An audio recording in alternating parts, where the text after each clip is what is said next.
My mom, because me and my mom, we don't have a very close relationship from... You were staying with your mom at the time?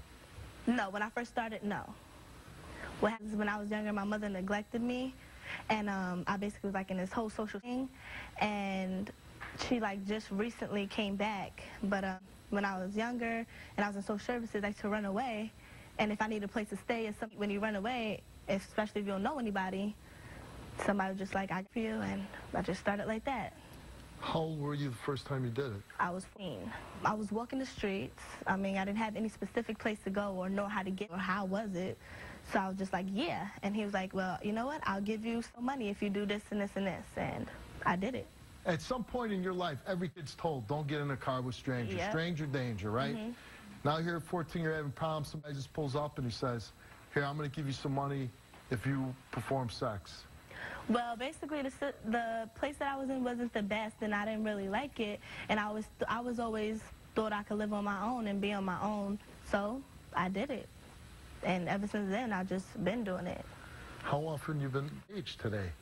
I mean, and you know why I say that? Yeah. Because most women that do prostitution either become addicted to drugs and they waste away, or they end up getting raped and beaten to death, or they end up in jail. I mean, I end up in situations like that, but I always end up out. Okay, like I do drugs. I take like ecstasy every night and like triple stacks just to keep me going, you know. Well, you know, this is a new one on me. What's triple stacks? It's like just something that just helps you keep you up. And ecstasy. Oh, so it's not like drugs? Yeah, it's kind of a drug.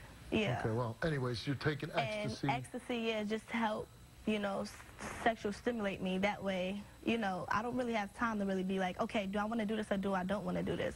Once I take the pills, so even yourself, you question whether you really want to be out doing this. I mean, sometimes, yeah. So anything bad happened to you over all these years of doing this? Yeah, recently on Valentine's Day, I went out to obviously work, and No, are you just going out and walking the streets?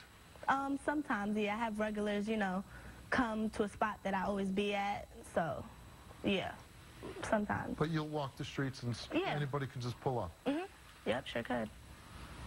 But on Valentine's Day, I went with a guy, and he paid me money to try crack, and he put a date rape pill in my drink.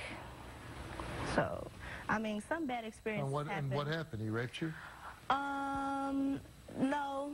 I mean, the date rape pill was like, it just like put me to sleep basically, so, but the crack, it like slowed down my heart and stuff, so I ended up in the hospital, but he still left the money there when I woke up, so. So that made it all right? I mean, it didn't make it all right, but I mean, what could I do? How about not doing it anymore and going back to school and... Well, in my situation, I don't have that because, like I said, I don't have the proper papers and stuff to get back in school. Hey, listen, if you're smart enough to hustle since you've been 14 years old and keep yourself alive until you're 17 and you're not addicted to heroin or something else, you're smart enough to go get a piece of paper so you can get yourself in school.